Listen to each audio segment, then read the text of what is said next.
Hello. Let us first of all try to understand why nomination is the most critical early stage of the election process.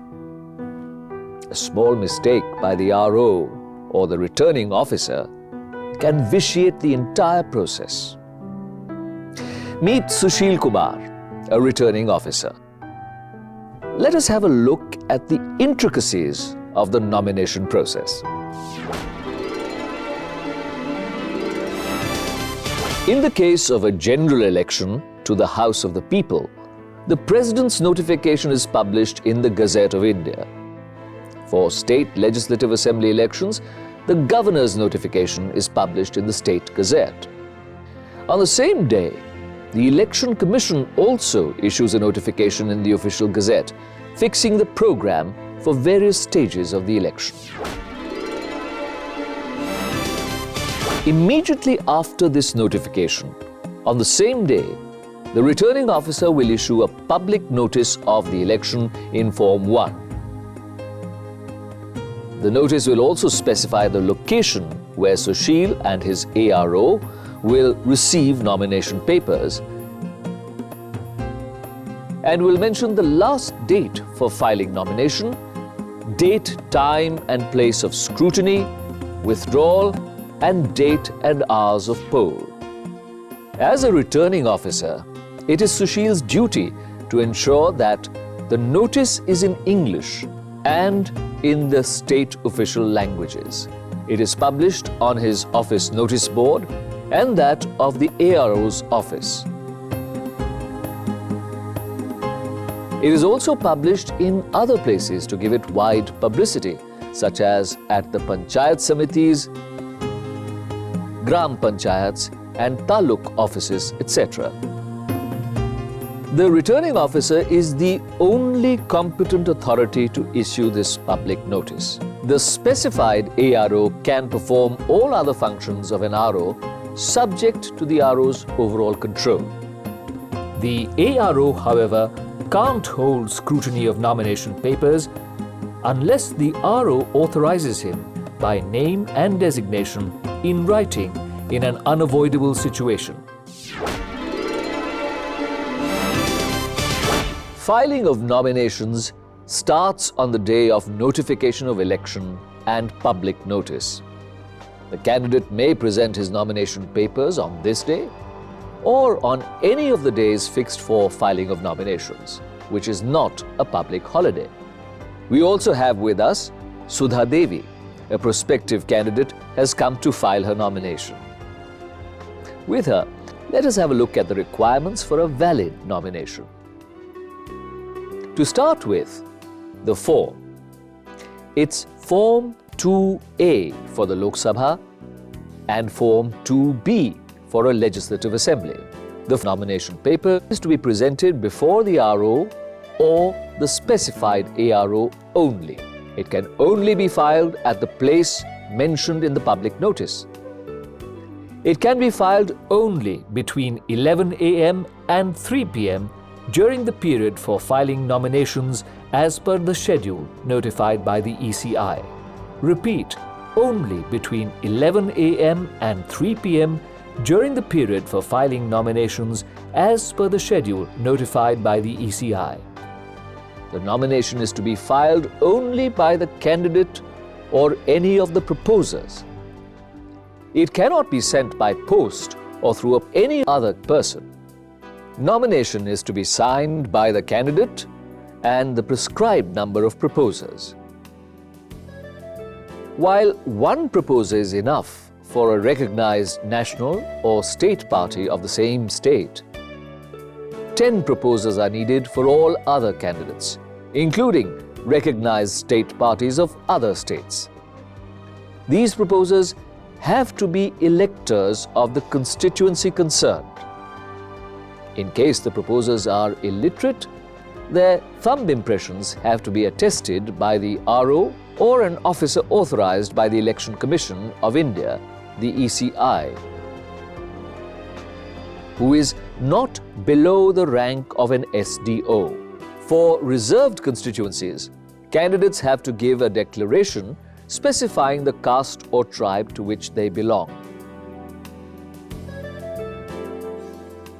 An SC/ST status certificate of a reasonably recent date is required.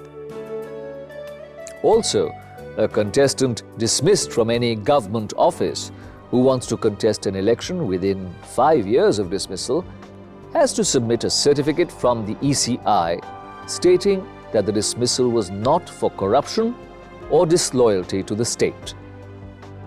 If the candidate is an elector of a different constituency, he or she has to submit extract of entries in the relevant electoral roll. This, however, can also be filed by the time of scrutiny.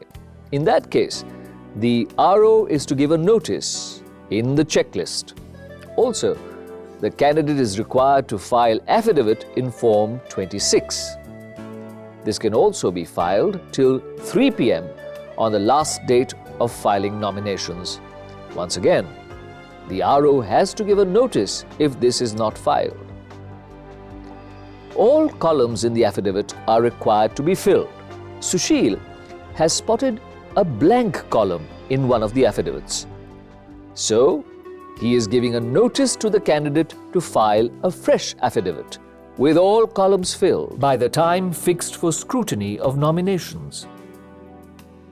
He has specified the columns that are left blank in the checklist. The ECI does not intend to exclude people from contesting. Therefore, in the case of a doubt, the benefit should go in favor of the candidate. Security deposit should be paid as follows, either before or during the filing of the nomination papers. 25,000 rupees for the Lok Sabha, 10,000 rupees for an assembly election, half the amount for SC/ST candidates, even in general constituencies. The deposit has to be made either in cash before the RO or ARO or in the RBI or Treasury. No deposit is acceptable by cheque or bank draft. The RO has to make arrangements for receiving the security deposits in cash from the candidates and issuing receipts against them. In case they are deposited in the RBI or the Treasury, the challans should be produced before the RO. A maximum of 4 sets of nomination papers can be filed for a candidate in a constituency. A candidate cannot contest from more than 2 constituencies in an election. However, for one election, only 1 security deposit is good enough for all the nomination papers. Regarding all other accompanying documents, only 1 original is required. Let's now take a look at Sushil's checklist of details and documents in connection with filing of nominations. Name of constituency, check. Name of candidate, check. Date and time of filing nomination paper, check. Serial number of nomination paper, check. Now for the documents. Affidavit in Form 26. Check if any column is blank. Certified extract of electoral roll for candidates coming from other constituencies, check. Form A and B for candidates of recognized political parties, check.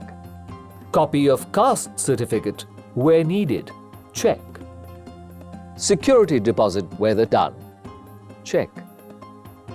Oath or affirmation whether taken, check.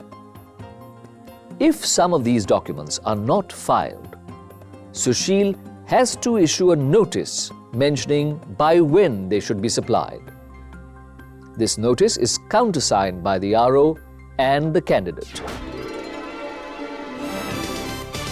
The RO will also have to ensure that the further actions are taken on the affidavits. 1. Display copy of the affidavits on notice board of the RO and ARO offices. 2. If both these offices are outside the constituency, one set of copies needs to be displayed in a prominent public place, such as the BDO office, within constituency limits. 3.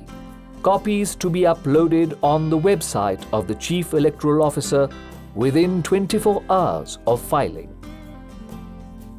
4. Affidavit already uploaded on website not to be removed, even if any candidate withdraws candidature. 5. Copies to be delivered free of cost to whoever requests for them. If anyone files an affidavit pointing out false statements in any affidavit, that also needs to be displayed. However, the RO is neither responsible for nor required to conduct an inquiry into the correctness of statements in the affidavits. One significant aspect of the affidavit is the mention of government dues for facilities like accommodation, water supply, electricity, phone connection, and government transport, including aircraft and helicopters. As per a Delhi High Court order, this information has to be published in a format prescribed by the Election Commission in 2 local newspapers, one of which has to be vernacular.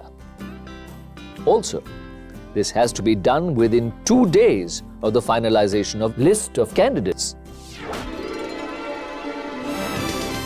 The candidate is also required to make and subscribe oath or affirmation in the prescribed format in person before the authorities specified by the ECI, which are the RO or ARO, Jail Superintendent for candidates in jail, Commandant of Detention Camp for candidates under preventive detention, Medical Superintendent of the hospital for those confined to hospital beds, Diplomatic or Consular Representative of India for candidates from outside India. The oath or affirmation must be made after the nomination paper has been submitted to the RO, but before the date of scrutiny of nominations, latest by midnight of the date preceding the date of scrutiny.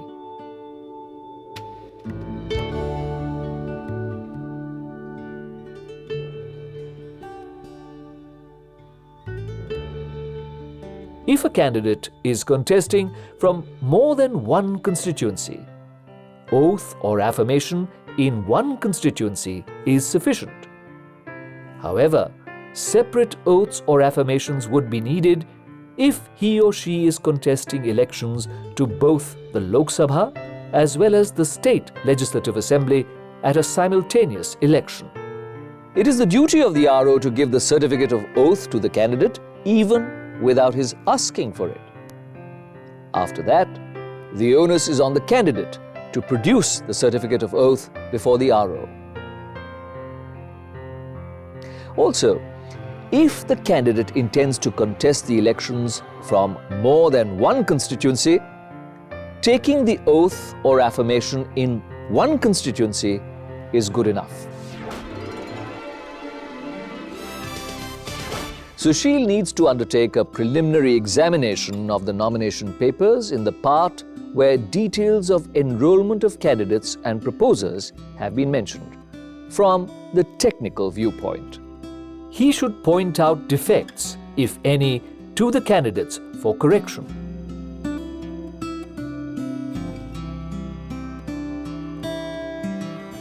The forms A and B, meant for political party candidates, are to be submitted to the RO latest by 3 p.m. on the last day of filing nominations. They have to be signed in ink in original. No photocopies, faxes, or emails are acceptable. Political parties can cancel the notice given in favor of a candidate by submitting a fresh Form B by 3 p.m. on the last date of filing the nomination, mentioning the name of the new candidate. They will, in this form, specifically rescind the notice given earlier in favor of the first candidate. Sushil Kumar has a personal checklist of things to be done during and after receiving the nomination papers. Let's have a look at it. 1. Record the date and time of filing nomination with your initials on every nomination paper filed with you as the RO immediately on receiving it. 2. Give running serial numbers to each of the nomination papers received by you in the time sequence of their being filed, even if one candidate is filing multiple nominations. 3. Obtain specimen signatures of the candidate. Also, ask him or her to clearly write his or her name in the language or languages in which the ballot paper is to be printed. 4.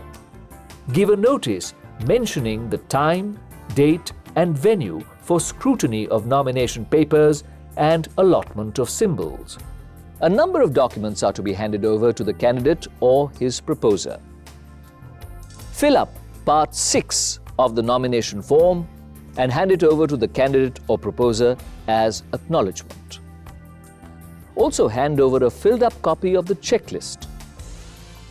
Mention documents not filed or found defective in the checklist itself, as notice to the candidate for filing the same within the prescribed time limit. Hand over the prescribed register for maintaining the day-to-day account of election expenses. Take an acknowledgement for this. An extract of Section 127A on printing and publishing of pamphlets, posters, etc. A few other aspects of the nomination filing process that Sushil Kumar needs to oversee.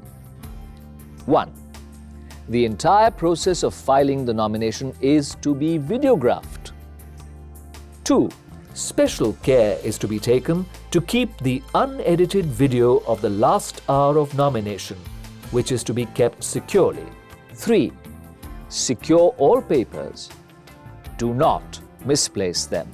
Remember, the RO or the specified ARO needs to be available at the place of filing throughout the nomination filing period. The RO needs to publish on his notice board a notice in Form 3A regarding nominations received up to 3 p.m. of each day during the nomination filing period. In case the specified ARO is receiving nominations in a different place, he too needs to publish such a notice in Form 3A and keep the RO informed about it regularly on a daily basis. The final list of nominated candidates will be prepared after 3 p.m. on the last day of filing, in the prescribed format, as specified in the ECI handbook. Sushil is busy classifying the candidates into 3 categories. That's the task of an RO. The categories are: 1. Recognized parties, that is, national parties and state parties recognized in the state. 2.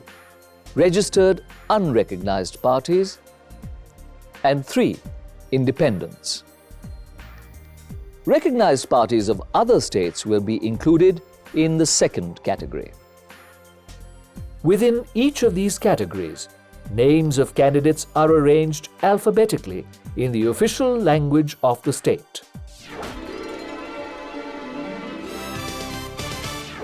Sudha Devi has just survived a major scare. She thought her nomination was about to be rejected because she forgot to mention that she had been holding an office of profit under the government, which she does not hold anymore. However, her lawyer explained to her that she is eligible because she does not hold the office post anymore.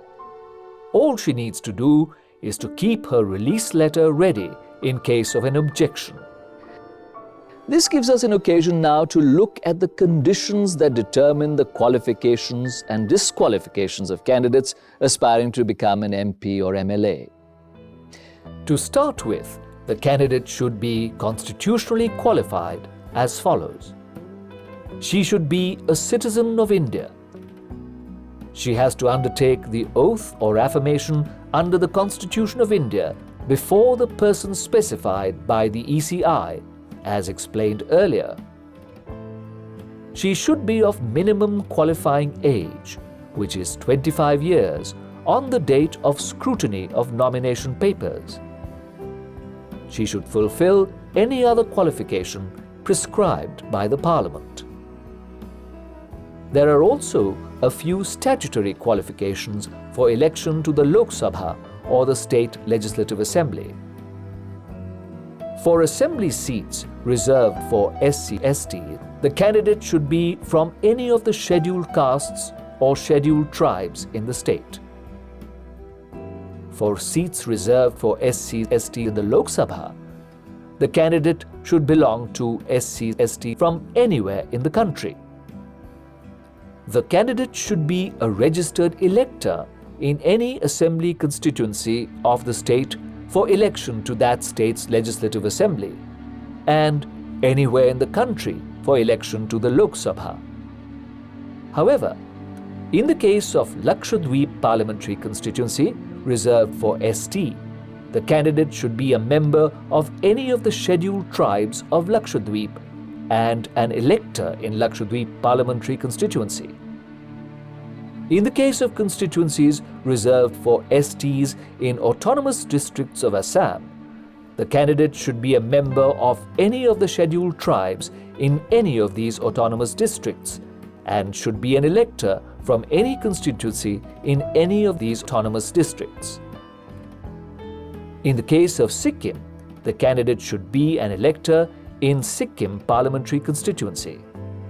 A candidate can be constitutionally disqualified if he or she falls under the following categories: holding an office of profit under the Government of India or the government of any state, unsoundness of mind, undischarged insolvent, not being a citizen of India, acknowledged allegiance or adherence to a foreign state, other disqualifications prescribed by law made by the Parliament.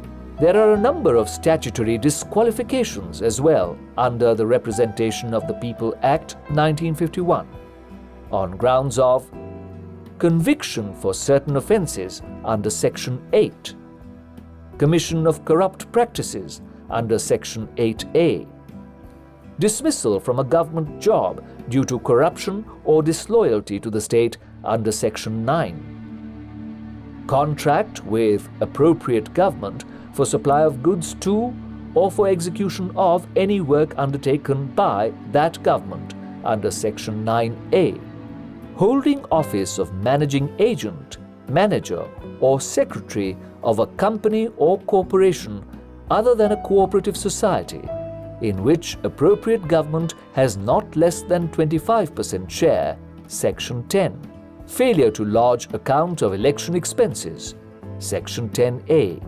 The date for determining whether a candidate is qualified and is not disqualified is also the date fixed for scrutiny of nominations. Before we move on to the next step, let us have an overview of time limits for certain important matters relating to filing of nominations. The affidavit and the forms A and B have to be filed latest by 3 p.m. on the last day of filing of nominations. Oath has to be taken after filing nomination paper and before the date fixed for scrutiny. Certified extract of electoral roll can be filed up to the time of scrutiny. If a column in the affidavit has been left blank, a fresh affidavit with all columns filled can be filed up to the time fixed for scrutiny. Security deposit should be made either before filing of nomination paper or at the time of filing of nomination paper. The RO doesn't have the authority to change the date of scrutiny specified by the Commission. He has, however, discretion under the law to fix the time and place of scrutiny. The RO must himself perform the scrutiny. The ARO can be authorized only if the RO is unavoidably prevented from performing that function. The RO has to inform the time and place both on the public notice and in the receipt he hands over to each candidate after they file their nominations. During scrutiny, the following persons can be present. 1. The candidate. 2. His election agent. 3. One of his proposers. And 4. One other person authorized by the candidate.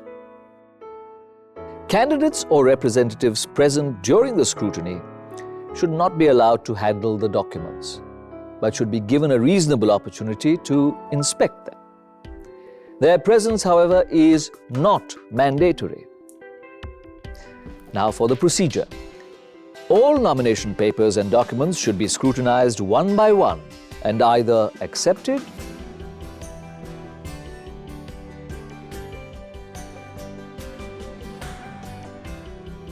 or rejected.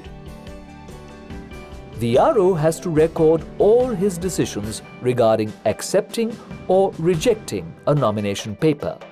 In case of rejection, the ground for rejection should be recorded in writing. The RO has the authority to raise objection to any nomination suo motu. If there is objection against the nomination papers of any candidate, the candidate should be given reasonable opportunity to rebut the objection. His proceedings may even be adjourned if needed, while the scrutiny of others continues.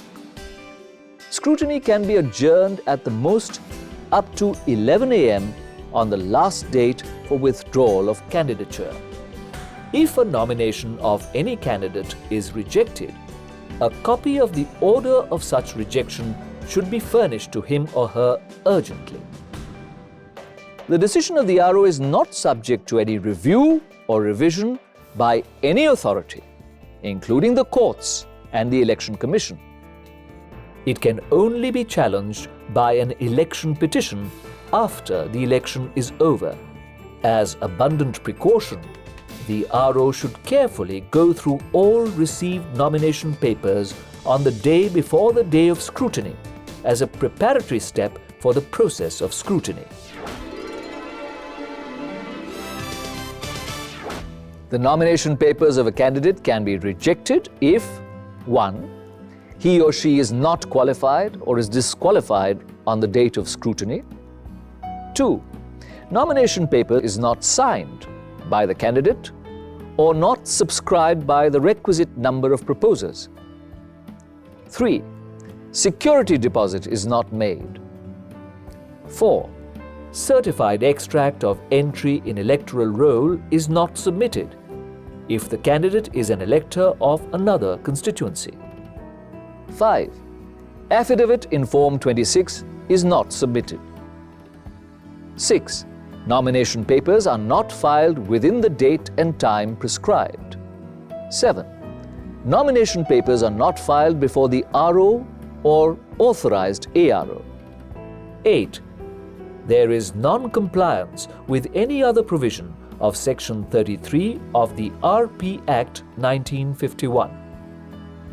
Nominations will not be rejected on defects that are not of substantial nature, such as defects in the declaration relating to symbols, etc. Any wrong information in the affidavit is also not a ground for rejection of nomination. After scrutiny, it's time now to prepare the list of validly nominated candidates. The RO has to prepare the list in the specified form, which is Form 4. There's still a possibility left. Valid candidates have the option of withdrawing their candidature by giving their notice in the prescribed form, Form 5. This could be done till 3 p.m. on the last date fixed for withdrawal of candidatures. Notice in any other form is not acceptable.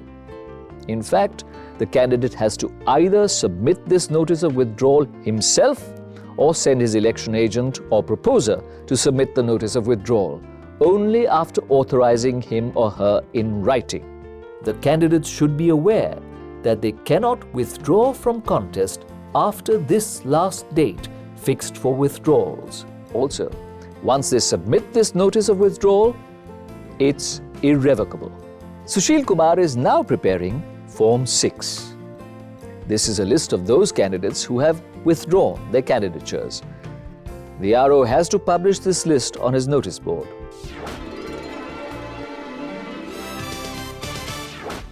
A list of contesting candidates is made in Form 7A.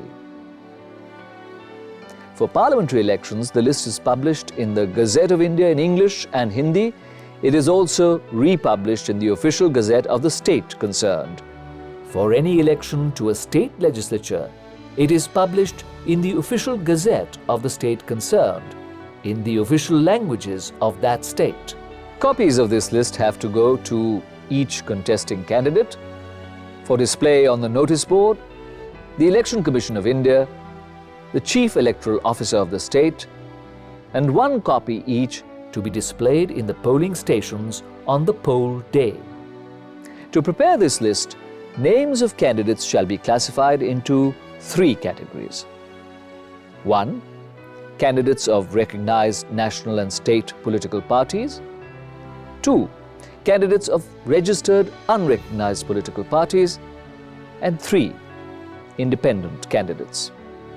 The arrangement of names within each of these categories will be in alphabetical order of names of candidates, but the serial numbers in the list should be run on. Within each category, alphabetical arrangement would be according to the script of the official language of the state concerned, as per the direction of the Election Commission reproduced in the handbook. Arrangement of names shall be with reference to the first letter of the name of the candidate as given by him in his nomination paper, irrespective of whether that is the proper name or the surname, initials prefixed, if any, being ignored. Here, we should know that the Election Commission has allowed the candidates to prefix any honorific, professional or other titles to their names. But such titles are to be ignored while doing the alphabetical arrangement of their names. Names of candidates in this list should match with the name he has provided in his nomination paper. However, if the candidate considers that his name is incorrectly spelled or incorrectly shown in the nomination paper, or is different from the name by which he is popularly known, he may furnish in writing the proper form and spelling of his name to the RO before the list of contesting candidates in Form 7A has been prepared by him. The RO, on being satisfied as to the genuineness of the request, can allow such alteration in the name of the candidate. In order to be so satisfied, the RO can require the candidate to furnish appropriate evidence in support of his request.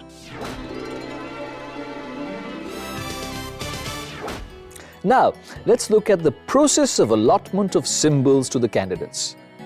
This is governed by the Election Symbols Reservation and Allotment Order 1968. Candidates set up by recognized national and state political parties to get only the symbols reserved for these parties. As explained earlier, a state party recognized in one state will be a registered unrecognized party in another state where it is not recognized. Candidates from these parties in such other states can get their reserved symbols only if the central office of the party applies for the same to the ECI within 3 days of election notification. There should be direction from the ECI for allotment of reserved symbols of such parties to their candidates. Similarly, parties which have lost recognition and national or state parties within the last 6 years can also apply for their earlier reserved symbols using the aforementioned route, as the ECI will issue necessary directions. A registered, unrecognized party can also apply to the ECI for the allotment of a common symbol only during a general election from among the free symbols. In their case also, there will be specific directions regarding the symbol from the ECI. No symbol is reserved for any registered, unrecognized political party. These candidates have to choose symbols from the list of free symbols notified by the ECI. Every such candidate can give options of free symbols in order of preference in Part 3 of the nomination paper. The preferences mentioned in his first nomination paper are to be taken into account here, even if that nomination paper is rejected. If the candidate of a registered, unrecognized party opts for a symbol as his first preference, he will be given that symbol to the exclusion of independent candidates. If two such candidates go for the same symbol, the RO decides who gets it by drawing lots. If one of them is a sitting MP or MLA, as the case may be, he shall be allotted the symbol without drawing lots. Whoever is left among the registered unrecognized party candidates gets one among the remaining free symbols available for allotment. For independent candidates, like Sudha Devi, the process of allotment of symbols remains the same. They can also give 3 options of free symbols, and their preferences in their first nomination paper are taken into account.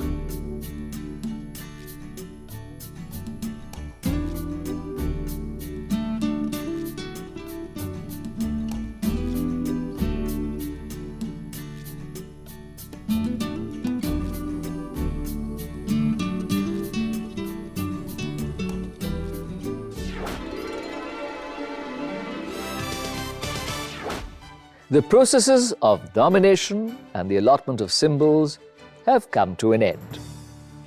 Let's now re-look at the steps involved.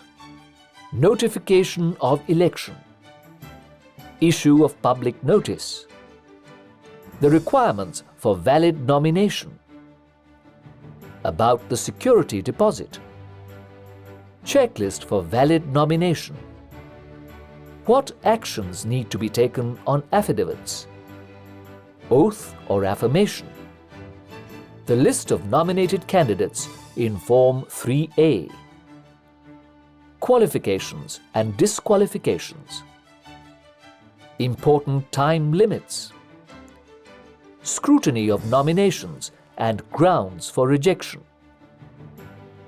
list of validly nominated candidates in Form 4, withdrawal of candidature, list of contesting candidates in Form 7A, allotment of symbols, list of contesting candidates with symbols in Form 7A. Sanctity of the election process depends upon flawless and organized nomination procedures. The returning officer plays a critical role in the fulfillment of this process. He sets the tone for smooth and seamless elections. He is expected to clearly understand his duties in precise detail and execute them with perfection.